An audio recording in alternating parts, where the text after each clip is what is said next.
petir yang ketiga ini suaranya berkali-kali lipat lebih kencang dari petir pertama sama kedua tadi. Ngeri, Nat. Dan selain itu, kilatan cahayanya juga terlihat sangat terang dan tepat berada di atas rumahnya Bi-ai aja gitu. Langsung chaos tuh Nadia waktu petir ketiga, semua orang menjerit-jerit. Assalamualaikum warahmatullahi wabarakatuh. Terima kasih sudah klik video ini. Gimana kabar kalian wae? Di kota kalian masih sering hujan nggak? Kalau di Jogja nih kadang hujan, kadang panas. Kalau lagi hujan deras tuh aku paling deg-degan sama apa ya? Sama suara petir wa. Apalagi dia punya baby tuh ha. Suka terkejut awak kalau misalnya dengar petir nyambar-nyambar tuh kan. Nah begitu juga awak dengan KHW part 213 yang aku ceritakan malam ini, di mana ada suara petir yang ngebuat Wawa sama keluarganya ini ketakutan.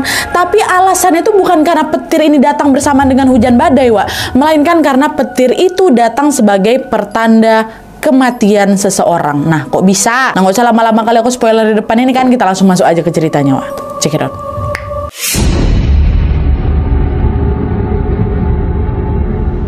Oke, Wak, jadi kisah yang akan aku sampaikan malam ini dikirim sama Wawa kita yang bernama Nana. Halo Nana. Saat ini Nana sudah berusia 30 tahun dan sedang menetap di Taiwan, Wak. Tapi pengalaman horor yang Nana alami ini terjadi ketika dia masih tinggal di Jawa Barat, ya.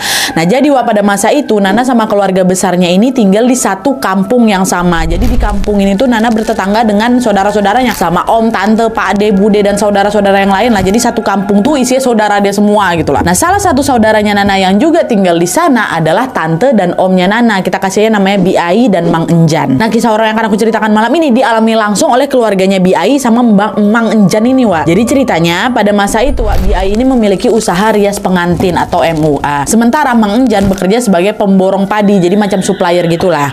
Nah, mereka berdua ini memiliki 4 orang anak. Anak pertama, ketiga, sama keempat nih laki-laki semua. Hanya anak kedua ini aja lah yang berjenis kelamin perempuan, yaitu namanya Sari. Jadi dia ini sepupunya si Nana, ya. Nah, pada saat itu, Wak, Sari ini udah dewasa dan dia punya pacar namanya Rio. Keduanya saling mencintai lah gitu kan, dan ingin membawa hubungan mereka ke jenjang pernikahan. Tapi sayangnya hubungannya si Sari sama si Rio ini tidak direstui sama Bi-ai dan Mang Enjan, mama bapaknya si Sari. Setiap kali Sari itu mengutarakan keinginannya untuk menikah dengan Rio, Bi-ai ini selalu marah-marah, Wak. Jangan kau nikah dulu, kau ini belum jago ngerias, kau ini anak perempuan satu-satunya. Mama mau kau yang nerusin usaha rias pengantin keluarga kita, ya, kata si Bi-ai. Tapi kan Sari nggak minat mah jadi perias, janganlah dipaksa kayak gitu, kata si Sari. Sari nggak mau, nggak mau tahu mama. Pokoknya kalau kau nggak mau jadi perias, ya udah kau nggak usah nikah aja sekalian, kata si Bi-ai. Bi-ai pokoknya terus bersikeras lah, Wak, menentang rencana pernikahan Sari dan Rio. Tapi segimanapun Bi-ai melarangnya, Wak, pada suatu hari akhirnya Bi-ai ini luluh juga. Kenapa, Nadia?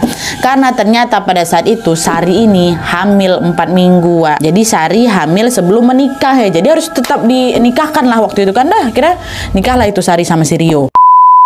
Persiapan acara pernikahan Sari dan Rio pun waktu itu dimulai, Wak. Sesuai tradisi di kampung kami, Nadia, setiap kali ada yang menikah, pasti satu kampung ini kan akan bergotong royong lah gitu kan untuk menyiapkan atau untuk membantu menyiapkan acaranya. Merewang lah gitu, mulai ada yang dari nyebarin undangan, memasak berbagai hidangan, menyambut tamu dan lain-lain.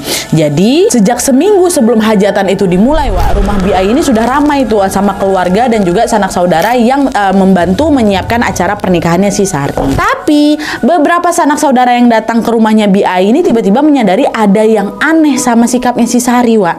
Sari yang memang dikenal biasanya ramah, murah senyum gitu kan, suka ngajak ngobrol, tiba-tiba berubah jadi cuek kali. Nadia, dia pendiam gitu, murung pula. Bahkan Sari ini lebih memilih untuk mengunci dirinya di dalam kamar dan tidak keluar lagi untuk sekedar menyapa mereka. Mereka sempat heran tuh, tapi mereka mencoba untuk positive thinking. Oh, mungkin Sari lagi grogi, atau mungkin Sari malu, mungkin kan hamil di luar nikah itu, atau entah kayak gimana lah. Mungkin juga dia pengen menyiapkan tenaganya untuk nanti acara kan, bisa jadi juga, makanya dia menenangkan dirinya di kamarnya. Dah, singkat cerita, hari bahagia yang ditunggu-tunggu itu pun tiba, hari pernikahannya si Sari. Semua keluarga sudah berkumpul di rumah Bi-ai untuk menyaksikan akad nikahnya Sari dan Rio. Alhamdulillahnya prosesi akad nikah pun berjalan lancar dan semua orang pun merasakan sukacita di sana, Wak. Dah resmi nih jadi suami istri kan. Tapi di tengah kebahagiaan itu, sebuah peristiwa tidak terduga tiba-tiba terjadi, di mana pada saat itu Sari yang sudah berdandan cantik ala pengantin ini tiba-tiba jatuh pingsan, Wak. Semua orang nengok itu panik lah kan, Sari pingsan gitu kan. Dengan sigap Rio sang suami pun langsung menggotong Sari masuk ke dalam kamar. Sesampainya di kamar, dua tantenya Sari nih, yang satu namanya Bi Umi, satu lagi namanya Bi Siti, berusaha untuk membangunkan Sari yang masih pingsan ini. Dan di sini lah, Wak, sebuah keanehan mulai terjadi, di mana Bi Umi dengar si Sari ini ngomong, Wak, Wak, dia bilang, tolong Sari, kata dia kayak gitu. Dalam penglihatannya Bi Umi, Sari ini masih setengah sadar, setengah pingsan kayak gitu. Dan karena suara Sari itu terdengar lirih kali gitu kan, Bi Umi nanyalah ke Bi Siti, teh, kamu dengar nggak tadi Sari ngomong apa, katanya. Bi Siti jawab, ngomong apa? Sari kan masih pingsan, kata Bi Sari. Kata Bi Sari pula, Bi Siti maksudnya. Bi Siti nggak dengar tuh, Wak. Nah, jawaban Bi Siti ini bikin Bi Umi tuh mikir, oh mungkin tadi aku salah denger kali ya. Tapi tidak lama kemudian tiba-tiba Sari ngomong lagi, tolongin Sari, kata kayak gitu. Suara Sari ini macam orang lagi kesakitan, Wak. Dan kali ini meskipun terdengar sangat lirih juga, Wak, Bi Siti dengar. Tadi kan Bi Siti nggak dengar, yang kedua Bi Siti dengar. Refleks mereka saling pandang. Kok dengar, Sit? Dengar katanya, ini si Sari kenapa nih, kata kayak gitu kan. Akhirnya di tengah kebingungan itu mereka pun langsung membacakan doa-doa di telinganya Sari. Dan sesaat setelah doa-doa itu dibacakan, Wak, masih dalam kondisi mata terpejamnya, tiba-tiba Sari ini ngomong lagi, tolong Sari mau pulang, katanya. Tolong. Di situ Sari minta tolong sampai 3 kali gitu, Wak. Udah nggak betul nih Siti, kenapa nih dia minta tolong apa nih, kata si Umi kan, Bi Umi. Akhirnya karena takut Sari ini kenapa-napa, pihak keluarga pun langsung berinisiatif memanggil seorang ustadz. Beberapa saat kemudian Pak Ustadz ini pun akhirnya tibalah itu di rumahnya Bi Ai. Pada saat itu Pak Ustadz langsung memeriksa kondisinya si Sari, dan setelah memeriksanya tidak lama kemudian Sari pun akhirnya bisa sadar nih, Wak. Awalnya orang-orang mikir, oh Sari ini pingsan mungkin gara-gara kelelahan, apalagi waktu itu kan dia lagi hamil muda kan. Tapi Pak Ustadz yang memeriksanya tadi tiba-tiba ngomong kayak gini, Sari ini pingsan bukan karena kecapean, tapi karena ada sosok yang mengikuti dia sejak 40 hari sebelum dia ini menikah, kayak gitu. Semua orang yang dengar ucapan Sari ini pun terkejut lah semua.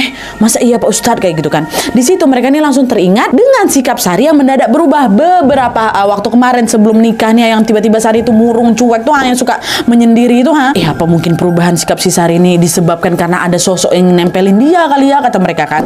Entahlah waktu itu, Wak. Tapi yang jelas waktu itu mereka nggak mau mikir aneh-aneh nih, dan lebih memilih untuk melanjutkan acara resepsi setelah Sari menyetujuinya. Sari, gimana nih, kamu mau istirahat aja? Udah nggak apa-apa, aku udah bisa kok, udah lanjut aja lah acaranya, sayang nih tamu-tamu udah pada datang. Sari setuju, ya udahlah lanjut lagi lah ini acaranya kan. Nah, sebagaimana resepsi pernikahan pada umumnya, Wak, pada saat itu Sari sama Rio juga duduk berdua di pelaminan untuk menyalami para tamu itu kan. Bersamaan dengan itu, berbagai acara hiburan juga mulai ditampilkan tuh, Wak.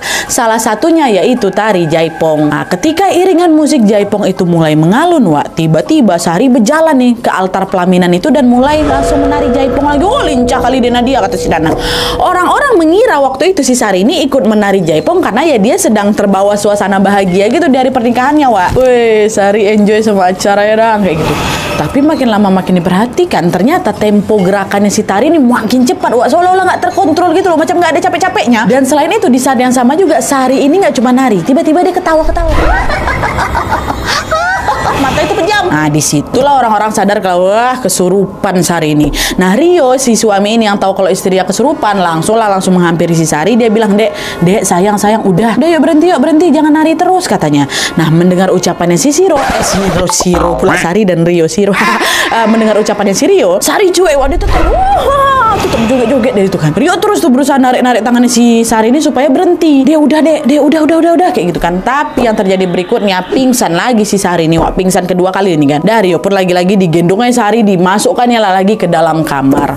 Suasana resepsi yang semarak itu pun kembali berubah kacau lagi karena Sari pingsan. Tuh, semua tamu kan makin ramai itu kan, nengok Sari pingsan, heboh lah itu. Melihat hal itu, orang tuanya Sari, Bi Ai sama Mang Enjan cuman bisa terduduk lemas saja, Wak, sambil nangis nih. Udah Bu, sabar, mungkin Sarinya kecapean, udahlah nggak usah lagi lanjut resepsi lagi, kata tamu-tamu kayak gitu kan. Dah, waktu itu mereka ikutan juga, Wak, masuk ke kamar. Nah, mereka pun berkumpul satu kamar. Di kamarnya Sari bersama Rio sama keluarganya Besan, mama bapaknya Rio sama mama bapaknya si Sari. Mereka di kamarnya Sari tuh, keluarga inti lah gitu. Nah, di saat yang sama beberapa sanak saudara juga dan Pak Ustadz yang memang kebetulan masih stay di sana juga berkumpul nih di ruangan terpisah. Jadi masih dalam satu rumah, mereka di kamarnya Sari, Pak Ustadz sama beberapa sanak saudara yang lain lah itu di ruang terpisah. Nah, ingat bagian ruang terpisah nih, Wak, ada Pak Ustadz di situ. Dah. Udah tuh kan. Setelah terjadinya beberapa peristiwa tidak terduga di hari pernikahannya, Wak, acara resepsi Sari pun akhirnya diselesaikan lah gitu. Lalu beberapa hari setelah menikah, tersiarlah kabar bahwa Sari mendadak jatuh sakit. Nah, ternyata, Wak, sejak hari pernikahannya itu Sari tuh jadi nggak mau makan, nggak mau minum gitu, Wak. Dan yaudah karena kondisinya makin drop kan, akhirnya Bi Ai sama Mang Enjan sama Rio ini pun bawalah Sari ke rumah sakit. Nah, setelah beberapa hari dirawat di sana, anehnya, Wak, dokter tuh bilang nggak ada penyakit penyakit yang serius kok di dalam tubuh anak ibu katanya. Dan selama dirawat itu ya udah Sari itu cuma diinfus saja supaya tubuhnya ini tidak kekurangan cairan, apalagi lagi hamil muda kali itu kan. Udah cuma dikasih infus saja, Wak. Selebihnya secara medis kondisi Sari ini dinyatakan sehat-sehat aja. Nah, karena kondisi Sari ini belum juga membaik dan dokter berkali-kali bilang kalau udah Sari nggak mengidap penyakit serius kok gitu kan. Akhirnya dengan terpaksa Biai, Mak Enjan sama Rio pun memutuskan untuk membawa Sari pulang ke rumah. Sari kembali ke rumah dalam kondisi yang masih lemas, kelina dia pucat gitu mukanya. Dan dia itu cuma bisa terbaring aja tanpa melakukan apa-apa, Wak. Bahkan untuk sekedar buang air kecil aja lah tuh. Sari itu tetap harus dibantu sama keluarganya. Melihat kondisi anaknya yang semakin memprihatinkan ini, Biai dan Mang Enjan pun akhirnya sepakat untuk mencari orang pintar. Selama berhari-hari mereka sibuk tuh nelpon banyak orang lagi tuh untuk meminta bantuan itu kan. Di dalam teleponnya itu Biai dan Mang Enjan ini bilang, tolonglah kami carikan orang pintar yang paling hebat setanah Jawa tuh. Tolong cariin, berapapun biayanya nanti ku bayar, kata si bapak kan. Yang penting dia bisa ngobatin Sari sama ngembaliin Sari seperti dulu gitu. Dah lah tuh akhirnya setelah mencari bantuan ke sana kemari, adalah ini, Wak, satu orang pintar katanya asal dari Jawa Timur yang bersedia datang langsung ke sana untuk memeriksa si Sari. Kita sebut aja lah namanya Pak Trimo ya. Tapi karena Pak Trimo ini harus menempuh perjalanan jauh untuk bisa tiba ke rumahnya si Ayu, Wak, akhirnya Pak Trimo ini pun baru bisa sampai di rumah malam hari. Saat itu kondisi Sari udah makin parah, Wak. Sekujur tubuhnya tuh dia lebam-lebam. Jadi bukan cuma pucat macam gak bergairah aja, lebam, memar-memar. Bahkan tubuh Sari juga katanya mulai kaku gitu loh, macam mohon maaf mayat. Akhirnya waktu Mbah Trimo datang kan, tanpa banyak bicara, Mbah Trimo ini pun langsung memeriksa kondisinya Sari. Tapi ternyata pada saat itu nggak banyak yang bisa dilakukan sama Pak Trimo ini, Wak.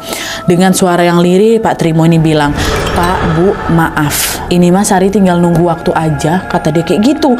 Nah, dengar ucapan Pak Trimo, nangis lah ini Biai sama Mang Enjan. Wah, pecah, Wak, langsung nangis ya. Nggak mungkin, Bang, nggak mungkin. Pasti masih ada cara nih buat ngembaliin Sari. Sari ini pasti bisa nih balik lagi kayak dulu, katanya. Udah nggak ada lagi yang bisa kita lakukan untuk ngobatin Sari. Memang inilah yang harus terjadi, Pak, Bu, katanya. Sekarang saya hanya bisa membantu Sari untuk segera pulang agar dia tidak terlalu lama kesakitan di sini. Kata Mbah Trimo kayak gitu, Wak. Mbah apa Pak nih Nadia? Mbah lah ya. Nah, mendengar hal itu lagi-lagi Ai sama Mang Enjan ini pun terduduk lemas, menangis lagi dia sesungguhan kan, Wak. Entah apa yang dilakukan Pak Trimo selanjutnya, Wak, tapi yang jelas keesokan harinya nih, semua keluarga besar si Sari, mulai dari tante, om, pak, debu, mama, bapak aku, Nadia, kata si Nana kan, pokoknya semua sanak keluarga lah yang tinggal di kampung itu diminta untuk melakukan sesuatu, Wak, sama Mbah Trimo, yaitu membuka horden rumahnya si Sari dan menyalakan semua lampu yang ada. Di saat yang sama Nana, Wawa ini juga disuruh juga sama mamanya, nak, kamu tidur dari sore ya, kata kayak gitu. Kenapa mah harus tidur sore-sore? Ini Nana belum tahu semua cerita lengkapnya, Wak. Dia tiba-tiba aja disuruh sama mamanya, udah aku tidur dari sore. Kenapa emangnya? Biasanya kan kita tidurnya malam, Mak, kata si Nana ini kan. Udahlah, tidur aja kau. Soalnya nanti jam 11 malam kita harus kumpul di rumahnya Biai. Mau ada petir, kata mama aku Nadia. Petir apa? Udah jangan nanya-nanya kamu. Sekarang kamu tidur aja lah. Nanti sebelum jam 11 ibu bangunin gitu kan. Udah lah Nadia, tidurlah, siapa ini Nana. Terus jam setengah 11 malam ibu Nana pun membangunkan Nana. Dengan langkah terburu-buru Nana, bapaknya, ibunya langsung nih, Wak, menuju ke rumahnya Biai jam setengah 11 malamnya. Selama di perjalanan, Nana melihat semua rumah om, tante, pak de, budenya ternyata dalam kondisi yang sama juga, Wak. Horden jendela mereka, rumah-rumah mereka ini terbuka semua, pintunya terbuka, dan semua lampu mereka nyala. Jadi jam 11 malam tuh terang menderang kampung tuh. Nengok itu bingung, ini kenapa nih sambil jalan ke rumahnya si Sari kan. Tapi karena dia nggak berani nanya ke ayah ibunya juga panik tuh mukanya. Akhirnya sepanjang jalan itu aku cuma diam aja Nadia, kata si Nana. Nah, setelah sampai di rumahnya Biai atau di rumah si Sari, Wak, ternyata di situ udah rame tuh semua keluarga aku kumpul. Keluarga besar kami sudah kumpul di sana semuanya, Nadia, termasuk sepupu-sepupu aku lah, dan dia rame lah di sana. Nana pun berjalan lah menghampiri salah satu sepupunya di sana gitu kan. Dia bilang, teh, ada apa ini sebenarnya? Kenapa kita dikumpulin di sini jam 11 nih? Sepupunya jawab apa? Kok belum tahu? Nah, nanti antara jam 11 atau jam 12 malam lah nih ya, akan ada 3 kali suara petir. Nah, petir ketiga itulah yang akan membawa Sari pergi. Itu kata, aduh merinding aku. Itu katanya. Emangnya Sari mau kemana? Dia kan masih sakit, kata dia. Sari mau meninggal. Nah, kata sepupunya, terkejut aku denger itu, Nat. Masa iya Sari meninggal setelah petir ketiga? Kayak mana nih? Udah aku diam aja lah, tunggu ya sini baca-baca doa, kata si sepupunya kan. Dan karena memang Nana ini nggak tahu harus melakukan apa, akhirnya Nana pun memilih untuk bergabung dengan keluarganya yang pada saat itu sedang mengaji bersama-sama. Ya Allah, terbayang aku gimana suasananya, Bah. Dah, di suasana yang sangat menegangkan itu, Wak, mereka terus mendoakan Sari sambil dengan cemas menunggu datangnya suara petir. Sebenarnya di situ Nana tuh merasa ada yang janggal, Wak, karena suasana langit malam tuh cerah aja dan tidak ada tanda-tanda mau turun hujan. Jadi rasanya mustahil nih kalau tiba-tiba ada petir gitu kan. Tapi apa yang dianggap mustahil itu, Wak, ternyata betul, Nat, katanya. Sekitar jam 11 malam tuh tiba-tiba terdengar suara petir gelegar kali. Dan suara petir pertama terdengar. Nah, di saat yang sama ketika petir pertama ini terdengar, Wak, Sari langsung meraung, dia kesakitan, Wak. Orang-orang sekitarnya pun berusaha untuk menenangkan Sari kembali sambil terus tuh membaca doa. Lalu sekitar jam setengah 12 malam terdengar lagi suara kencang kali, ada betul-betul memekakkan telinga tuh. Lagi-lagi bersama dengan itu Sari meraung. Begitu kejang-kejang badannya. Aduh, gak tega aku, astagfirullah. Suasana yang sangat menegangkan itu membuat waktu seolah berjalan lambat kali, Nat. Sampai akhirnya pada jam 12 malam tepat petir ketiga datang, Wak. Dan kata Nana nih, Wak, ya, petir yang ketiga nih suaranya berkali-kali lipat lebih kencang dari petir pertama sama kedua tadi. Ngeri, Nat. Dan selain itu, kilatan cahayanya juga terlihat sangat terang dan tepat berada di atas rumahnya Biaya aja gitu. Langsung chaos tuh Nadia waktu petir ketiga. Semua orang menjerit-jerit. Ada yang teriak sambil ngucap astagfirullahaladzim. Ada yang menjerit juga nyebut asma Allah. Ada juga yang menangis terisak-isak. Dan ada juga yang meraung-raung memanggil nama Sari kayak gitu. Dan kalian tahu, tepat saat petir ketiga menggelegar itulah Sari menghembuskan nafas yang terakhir, Wak. Sari meninggal dengan kondisi tubuh yang penuh luka lebam, dada membusung dan mulutnya menganga sambil ngeluarin macam ada asap hitam gitu dia dari mulutnya. Bayangkan sama kalian. Astagfirullahaladzim. Nana tengok, semua saudara itu tengok, nangis histeris mereka semua. Sari meninggal setelah petir ketiga. Nah, sebagaimana umumnya orang meninggal, Wak, keesokan harinya sanak keluarga yang tinggal di kampung itu pun mulailah itu kan mempersiapkan pemakamannya Sari. Tapi anehnya di sini ketika mereka akan mengurus pemakaman Sari, Wak, Biai sama Mang Enjan, orang tua Sari ini malah marah-marah. Mereka ngomong apa?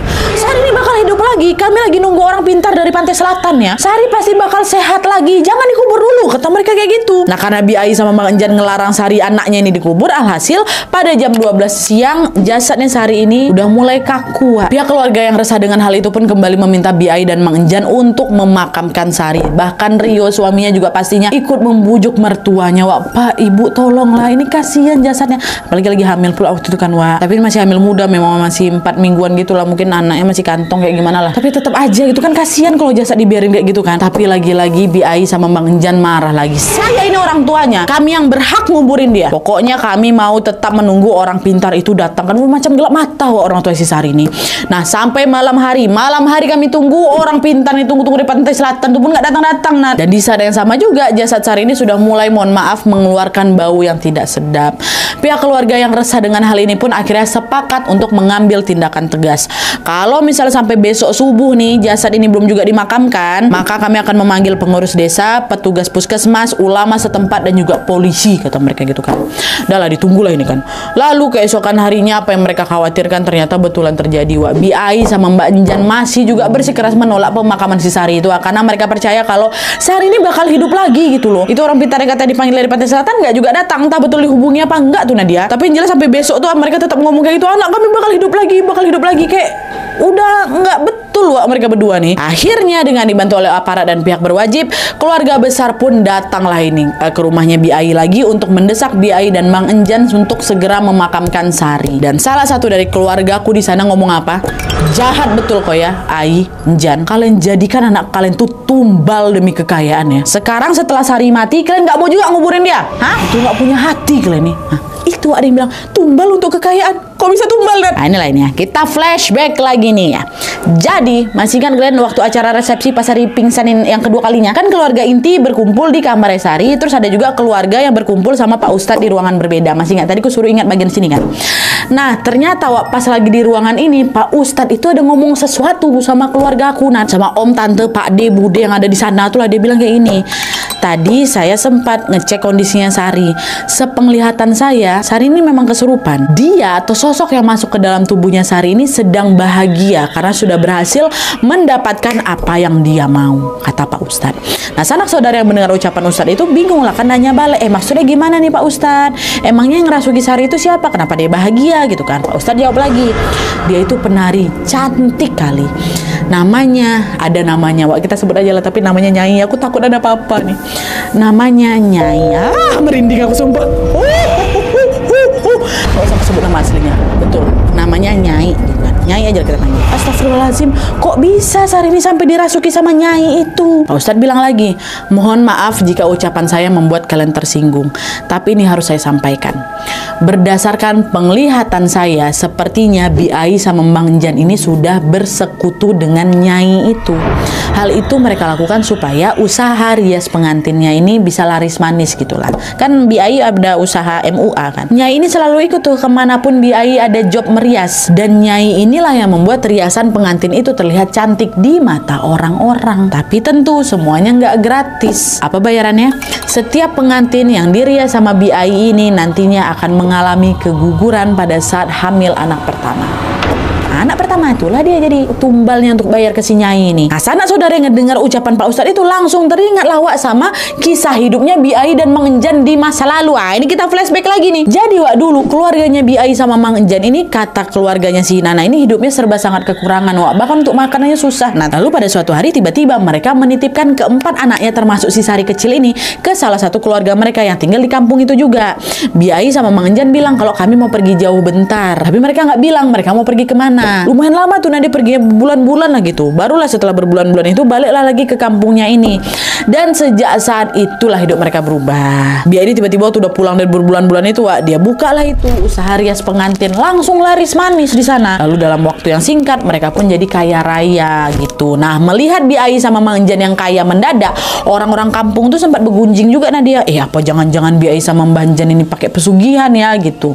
Tapi selama ini mereka masih tetap untuk positive thinking aja, dengan mengira bahwa oh mungkin ya udah nasibnya Bi Ai sama Mang Jan lagi mujur aja gitu loh. Rezekinya mereka lagi lancar-lancarnya gitu kan. Sampai situ mereka masih positive thinking aja. Nah, itulah sampai akhirnya ucapan Pak Ustadz tadi itu pun seolah mengkonfirmasi kecurigaan mereka selama ini gitu, Wak. Menyadari hal itu, salah satu dari mereka pun nanya lagi, Pak Ustadz, kalau misalnya Bi Ai sama Mang Jan ini memang sudah bersekutu dengan Nyai tadi, terus apa hubungannya sama Sari? Kenapa Sari juga ikutan kena, Pak? Gitu kan.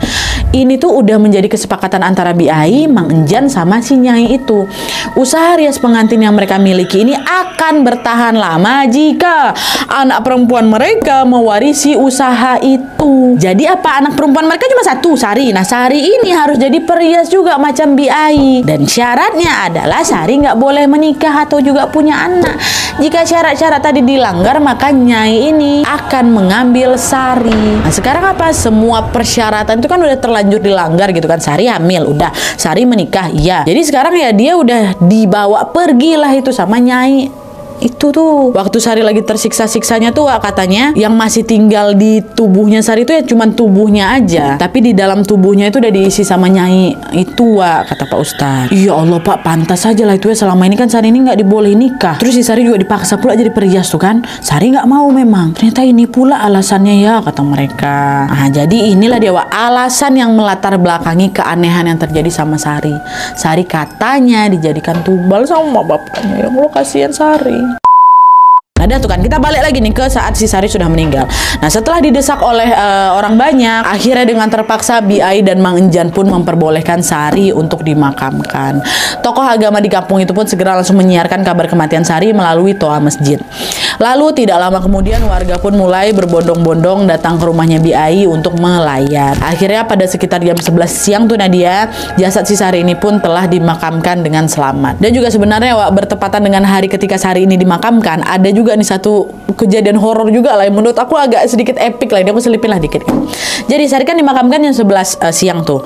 Nah, jam 6 sorenya menjelang maghrib gitu, adalah ini seorang nenek-nenek pergi ke warung mau beli sesuatu. Nenek itu tinggal tepat di samping jalan raya. Wah, ini nggak satu kampung, tapi ya masih area kampung lah gitu. Nggak di sini kampungnya si Sari itu, katakanlah sini, nenek itu tinggalnya di sini ya. Nah, waktu dia mau ke warung ini, kebetulan penglihatan neneknya namanya udah nenek-nenek kan, udah mulai rabun lah gitu. Lalu pada saat itu nenek ini mau nyebrang jalan. Nah, sebelum nyebrang itu samar-samar dia nengok ada seorang perempuan melintas sambil naik sepeda. Nah, karena takut ketabrak sama sepeda yang mau lewat ini, nenek itu memilih untuk tetap menunggu di pinggir jalan sambil si perempuan bawa sepeda ini lewat gitu maksudnya. Nah anehnya Wak, setelah dah melintas lah ini kan perempuan naik sepeda nih, set gitu. Nenek mau nyebrang nih. Waktu nenek mau nyebrang, si perempuan ini belok lagi. Dia ayuhkan sepedanya ke arah yang berlawanan Wak. Jadi mutar deh, set. Dan ini dilakukannya selama 3 kali. Nyet. Jadi selama 3 kali itu si perempuan bawa sepeda ini bolak-balik aja di sekitar situ macam. Jadi si nenek ini mau nyebrang pun nggak jadi gitu kan. Kesal si nenek ini. Dia akhirnya negur, kok ini mau kemana nih sebenarnya? Dari tadi cuma bolak-balik aku nih mau nyebrang, kata dia. Nah dengar ucapan si nenek ini, si perempuan tadi pun langsunglah mendekat si nenek. Maaf nek, saya mau pulang tapi saya lupa jalan ke rumah saya itu lewat mana, kata dia. Emangnya kamu mau pulang ke rumah siapa? Mau pulang ke rumah orang tua saya nek, namanya Enjan Ai. Jam 6 sore itu katanya kan.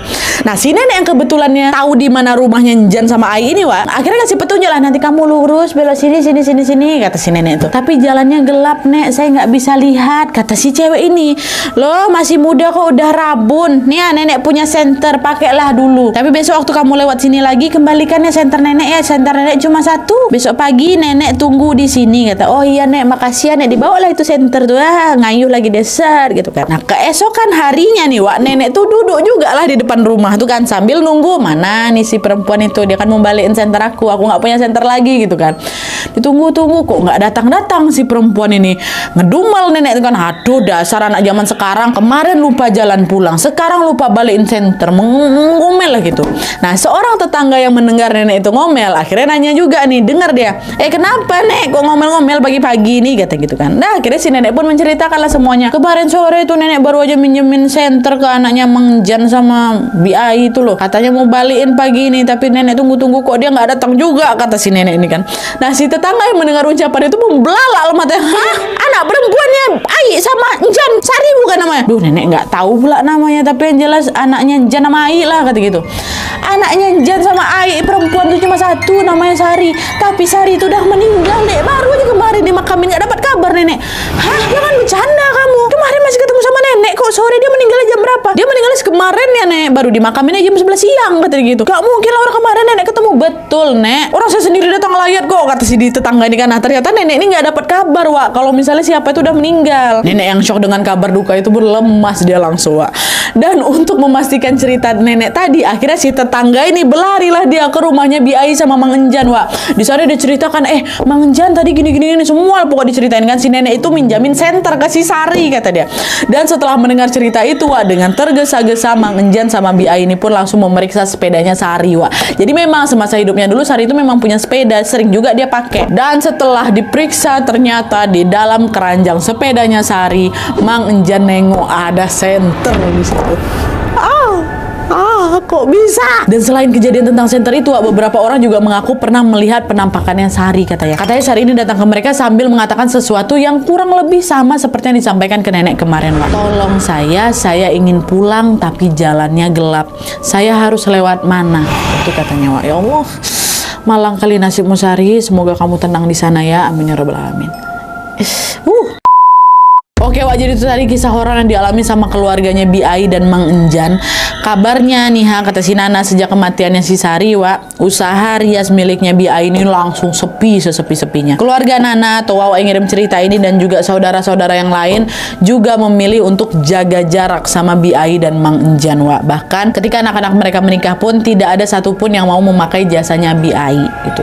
Ya mungkin wajar aja sih Wak. Pasti mereka juga trauma juga nengok macam mana si Sari diambil gitu kan, dan bagaimana setelah tahu kejadian naas yang menimpa sama si Sari itu. Kejadian mengerikan itu juga betul-betul membuat Rio, suaminya Sari ini, merasa terpukul kali Wak. Barulah setelah 3 tahun berlalu sejak kematiannya Sari, akhirnya si Rio ini pun bisa move on dan dia sudah menikah lagi. Kita doakan sama-sama semoga Sari tenang di sana, dan tentunya semoga kisah ini menjadi pembelajaran bagi kita semua untuk mencari rezeki di jalan yang benar ya. Oke, jadi sekian dulu ceritanya. Terima kasih banyak yang sudah menonton, terima kasih banyak yang sudah join membership, terima kasih banyak juga super thanks-nya. Kalau kalian suka video ini, klik like-nya, jangan lupa komen di bawah tidak ada dan saran-saran untuk video selanjutnya. Jangan lupa nyalain notifikasinya supaya kalian tahu kalau aku upload video baru, and as always jangan lupa untuk klik tombol subscribe supaya kalian sama-sama tahu informasi menarik dan menegangkan dari channel aku. See you next video, bye.